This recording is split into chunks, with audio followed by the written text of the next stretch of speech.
Perang saudara yang berkepanjangan di Majapahit menyisakan penderitaan bagi seluruh rakyatnya. Penyakit dan kelaparan serta kemarau yang melanda dan pengambilan pajak menambah kesengsaraan dan penderitaan rakyat jelata. Hingga suatu hari cerita ini pun bermula.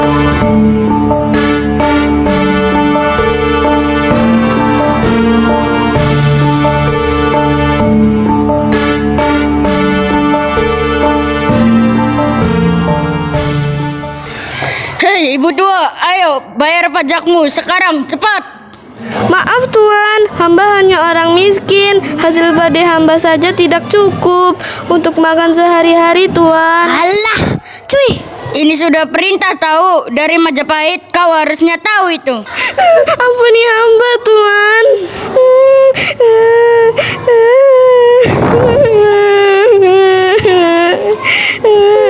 Jangan. Tiba-tiba seorang yang tanpa diketahui menepis pukulan prajurit tersebut hingga prajurit tersebut kaget. Apa yang kamu lakukan pada ibu ini? Halo, siapa kamu ini? Mau jadi jagoan ya? Hah? Assalamualaikum. Nama saya Raden Said. Apa? Raden Said? Ampuni hamba pangeran yang telah lancang ini. Iya tuan, ampuni kami, maafkan kami tuan. Baiklah, tetapi kenapa kamu menarik pajak padahal kau tahu bahwa Kadipaten Tengah dilanda kemarau dan penyakit? Iya pangeran, hamba hanya mendapat perintah dari junjungan hamba Tumenggung Wilatikta, ayah panjenengan pangeran. Ayah, baiklah, kau dimaafkan, tapi kau jangan menarik pajak lagi. Terima kasih pangeran. Akhirnya Raden Said pergi menuju istana untuk menemui ayahnya.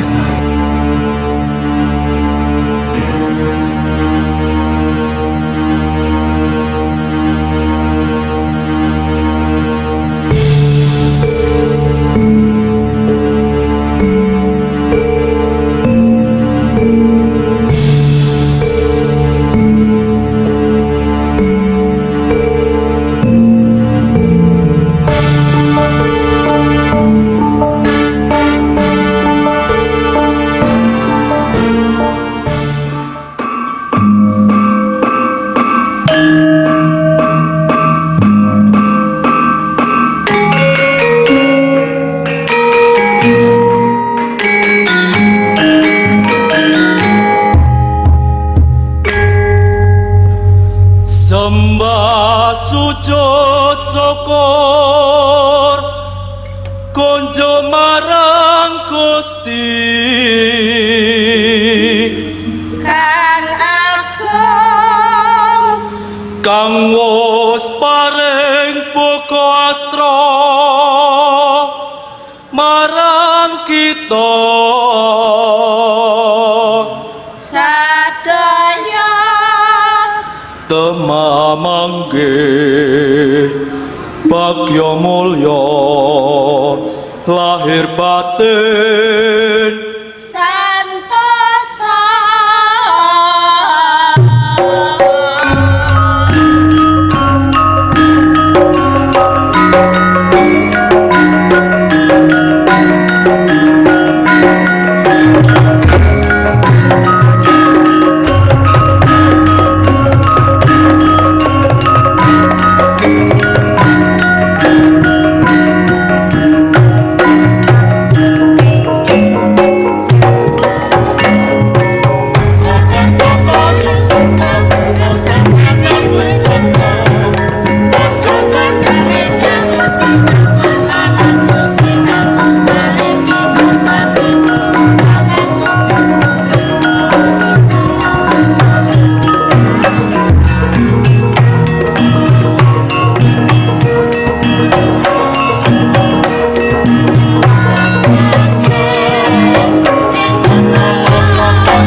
Assalamualaikum ayah.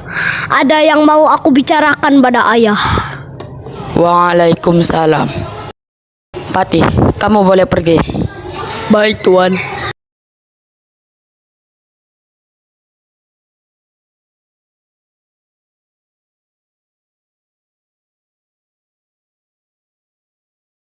Ada apa gerangan, wahai anakku? Ayah, rakyat tahun ini sudah sengsara karena gagal panen. Tetapi mengapa masih ada penarikan pajak? Di manakah hati nurani seorang muslimmu, ayah?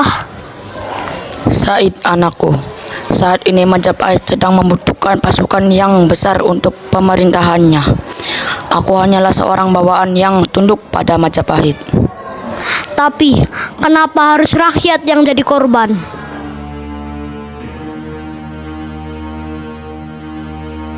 Raden Said tidak melanjutkan pembicaraannya karena ayahnya terlihat marah dan memilih pergi sambil menunduk. Karena sikap prihatin kepada rakyatnya, akhirnya Raden Said melakukan sesuatu pada malam itu di lumbung padi setelah semuanya terlelap dan ia habis sholat Isya.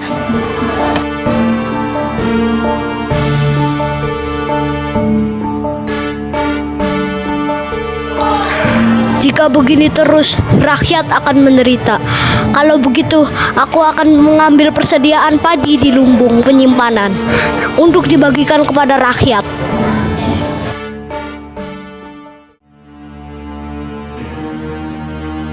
Suatu malam penjaga keheranan karena hasil padi berkurang. Karena keingintahuannya, ia akhirnya menyelidikinya. Kenapa ya akhir-akhir ini padi di lumbung berkurang? Siapa itu? Kok pintu-pintu di gudang tidak terkunci? Kemudian ia melihat Raden Said yang tengah mengambil padi.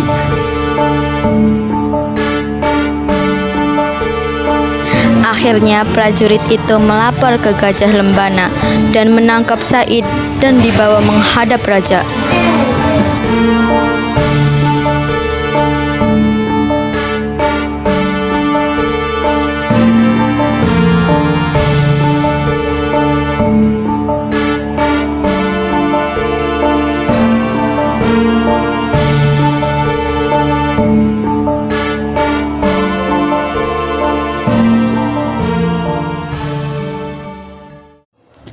Sungguh memalukan perbuatanmu.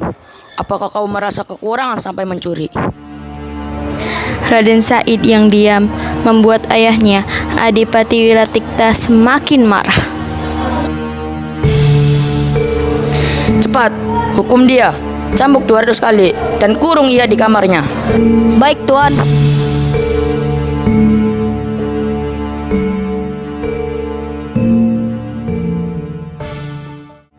Meski dihukum, Raden Said masih belum jera dan malah makin menjadi-jadi dengan merampok orang kaya yang kikir nan pelit. Untuk menutupi identitasnya, Raden Said menutupi wajahnya dengan kain hitam. Setiap hari ada saja kerampokan. Kita harus jaga harta kita agar tidak dicuri sepeser pun. Bener tuh, kita harus pada. Jika uang kita dicuri, bagaimana aku bisa belanja barang mewah lagi? Tapi kenapa ya Adipati Tuban tidak bisa menyelesaikan masalah ini ya? Apa jangan-jangan raja itu memang tidak berguna ya? Hahaha. Ya betul, Adipati itu memang tak berguna. Hahaha. Setelah terlelap agak lama, tiba-tiba datang seseorang tak dikenal, masuk dan merampok. Bangun istriku, ada perampokan. Apa? Cepat kejar suamiku.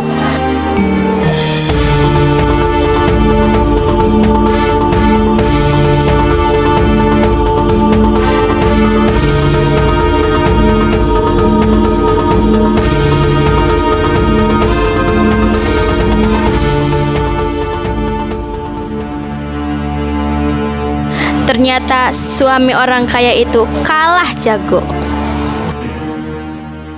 Akhirnya dapat juga harta orang yang pelit dan kikir ini. Aku akan bagikan kepada masyarakat. Tiba-tiba tanpa terduga dari kejauhan pemimpin perampok tahu wajah orang itu dan kaget itu adalah Raden Said.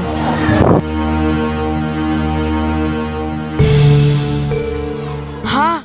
Itu Raden Said? Hahaha. Aku tahu dengan ini. Dengan menutup wajahnya dengan kain hitam. Aku bisa mencuri dan merampok dengan tanpa ada yang tahu dan menuduh Raden Said nantinya. Dengan cepat perampok menjarah seisi desa itu.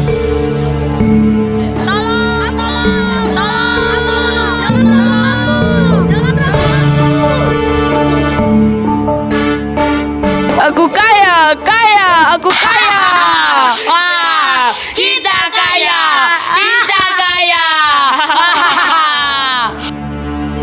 Setelah puas merampok dan menjarah seisi desa tersebut, tiba-tiba ia bertemu Raden Said. Hei, kamu siapa? Kamu tidak perlu tahu siapa kami. Tetapi tiba-tiba Raden Said mendengar suara orang menangis dari kejauhan dan langsung menuju tempat suara tersebut. Hei, mengapa kau menangis? Memangnya apa yang terjadi padamu? Jangan, pergilah, tolong. Akhirnya datang prajurit dan patih lembana dan membawa Raden Said tersebut menghadap raja.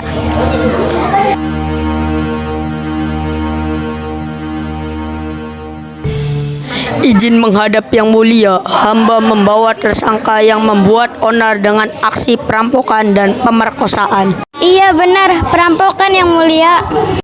Ia juga melakukan pemerkosaan yang mulia. Apa? Cepat, buka penutup wajahnya. Baik yang mulia.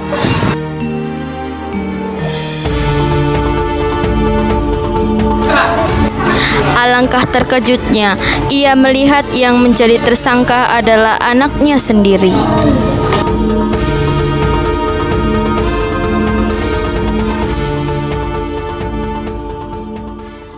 Nak, apakah itu kau, Nak? Apa yang kau perbuat?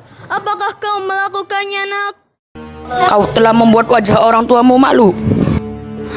Ampuni saya ayahanda, jika merampok itu memang saya, tapi jika memerkosa itu bukan saya ayah, ibu. Ternyata memang benar kau yang melakukannya. Tetapi mengapa kau membantahnya?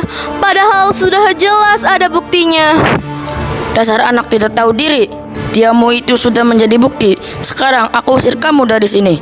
Kau ingat surat Al-Isra ayat 23-24. Bismillahirrahmanirrahim. Wa qadha rabbuka alla ta'budu illa iyyahu wa bil walidaini ihsana.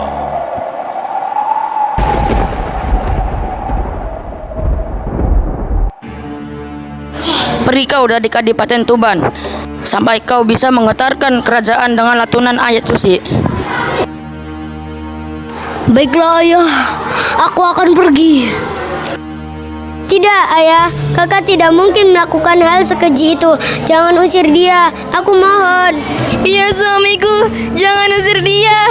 Dia anak laki-laki satu-satunya. Aku tidak bisa menarik ucapanku. Jika aku menarik ucapanku, berarti aku adalah raja yang tidak bijaksana.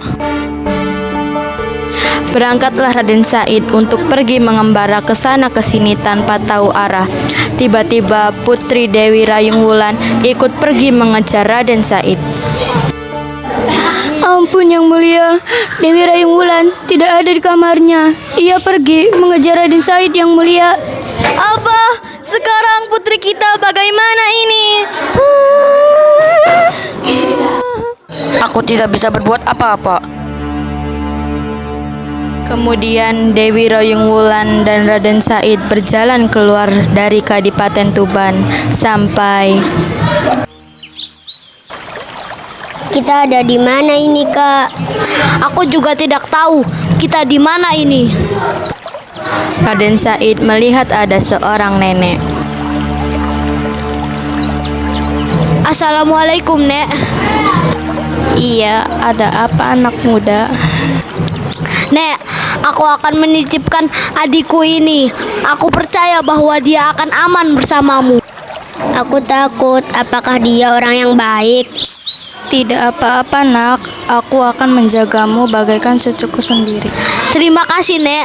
Insya Allah, Dek. Nenek ini orang baik. Dia akan menjagamu dan aku akan kembali. Kakak, jangan tinggalkan aku sendirian di sini. Tidak apa-apa, Dek. Kamu pasti baik-baik saja. Aku pasti akan kembali. Akhirnya Raden Said berjalan meninggalkan mereka berdua sampai pada hutan lebat yang letaknya berbatasan Kadipaten Tuban dan Bojonegoro. Di hutan Gelagahwangi, Raden Said dikenal juga dengan Lokajaya, perampok yang kelas asih. Sampai suatu ketika, Wah, apa itu? Wah, ini bisa jadi mangsa yang bagus untuk dirampok. Hahaha. lalu lewatlah kakek tua. Kemudian, Hei kakek, terlihatnya tongkatmu bagus. Jika kakek ingin lewat, serahkan tongkat emas milikmu dulu. Ada-ada saja kau ingin mencurinya. Memangnya kamu buat apa dengan tongkat kayu biasa ini? Jika dijual pun tongkat ini tidak akan laku. Tongkatmu itu emas. Jika aku jual, aku mungkin bisa membagikan hasil penjualan untuk dibagikan bagi masyarakat membutuhkan. Jadi itu alasannya. Niatmu itu bagus, tapi sayang caramu yang kau lakukan tidak diridhoi oleh Allah Subhanahu wa taala. seketika tongkat itu berubah menjadi tongkat kayu di penglihatan Lokajaya. Wah, iya itu tongkat biasa. Sepertinya itu tidak akan laku. Jika kamu ingin, ambillah buah itu. Mungkin itu lebih berharga. Baiklah, aku akan panjat pohon itu dan mengambil buahnya. Naiklah Lokajaya, lalu ia terjatuh karena ia mengira itu buah emas, tetapi hanya buah kolang-kaling. Anak muda, kau hanya melihat dari sudut pandang nafsumu saja, sehingga kamu tertipu besarnya dunia ini, sehingga kau dibutakan oleh duniawi. Menyadari hal itu, Lokajaya menyadari bahwa kakek itu bukan orang biasa. Hei kakek tua, siapa namamu? Sebenarnya aku ingin tahu. Kenapa kau ingin tahu soal namaku? Karena aku ingin. Tolong jadikanlah aku muridmu. Aku ingin menebus dosa-dosaku yang telah kubuat di masa lalu. Baiklah, namaku adalah Sunan Bonang. Jika kamu ingin jadi muridku, jagalah tongkat ini sampai aku kembali ke sini lagi, karena aku ada tugas di Demak. Baiklah Kanjeng Sunan, aku akan menjaga tongkatmu ini dengan sepenuh hati.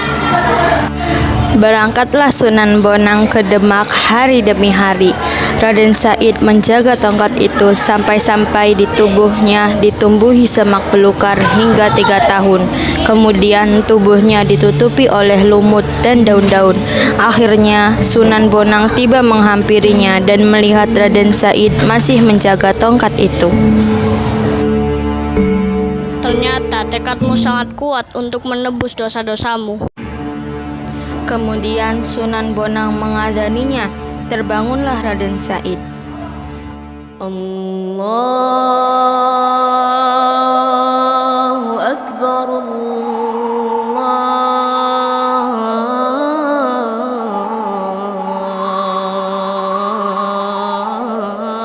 Akbar, Allahu Akbar, Allahu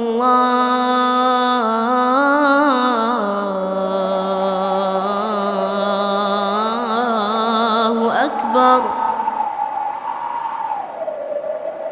Alhamdulillah, kau sudah membersihkan dosa-dosamu dengan tetap menjaga tongkat ini, sehingga kau suci secara batiniah. Kenakanlah baju putih ini. Tidak, Kanjeng Sunan, aku akan tetap mengenakan baju hitam agar aku bisa mengingat dosa-dosaku.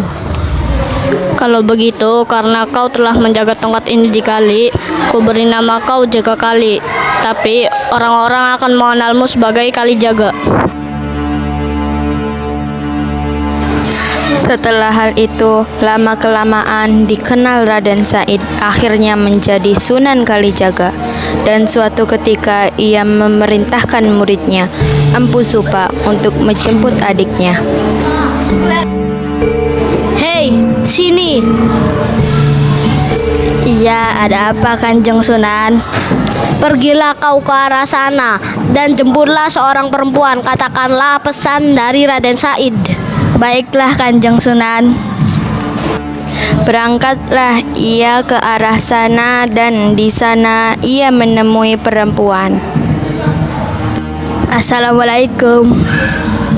Waalaikumsalam. Siapakah kau? Aku adalah utusan dari Kanjeng Sunan Kalijaga yang ingin menjemputmu. Dia berpesan nama Raden Said. Benarkah? Baiklah, antarkanku ke sana. Setelah bertemu, benar saja itu adalah kakaknya. Kemudian mereka berdua menuju istana untuk bertemu ayah dan ibunya.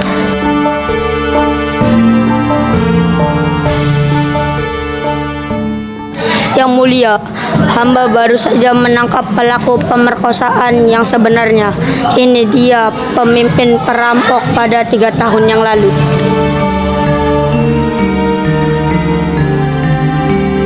Iya, anak kita tidak bersalah. Berarti, ya Allah, ampunilah aku karena aku telah mengusir anakku yang entah ia sekarang ada di mana. Tunggu dulu, apa kau mendengar lantunan Al-Quran tersebut, istriku? Iya suamiku, ini terdengar dengan jelas sampai menggetarkan hati.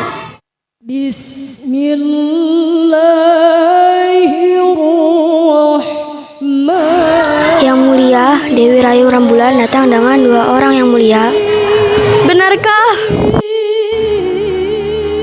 Akhirnya mereka bertemu dengan kedua anaknya.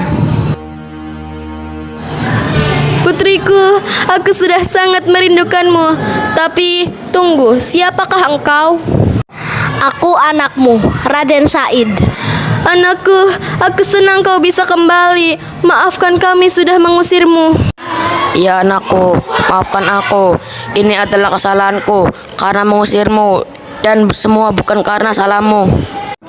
Tidak apa-apa ayah, ini mungkin sudah jalannya takdir hingga aku menebus dosa-dosaku hingga aku sekarang. Aku ingin menyerahkan jabatan ini padamu karena aku yakin kau orang yang amanah. Maaf ayah, aku tidak pantas. Tapi mengapa? Kalau saya punya saran, berikanlah pada anak Rayung Wulan nanti. Tapi adikmu belum menikah, bagaimana bisa punya anak? Perkenalkan, ini dia Empu Supa. Dia yang akan menikahi Rayung Wulan. Aku Supa yang akan menikahi putrimu panjenengan. Baiklah, kalau itu maumu. Nah, tapi apa alasanmu menolaknya?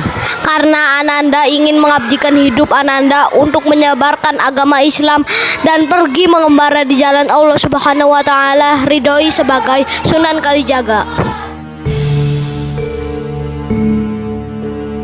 Akhirnya, beliau pun pergi mengembara dengan menyebarkan Islam di Pulau Jawa sebagai Sunan Kalijaga.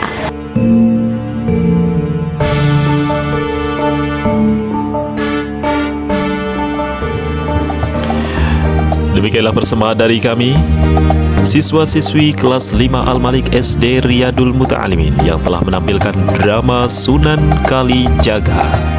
Semoga dari pementasan tadi ada hikmah yang dapat kita petik bersama. Terima kasih atas perhatian Anda semuanya. Sampai jumpa tahun depan.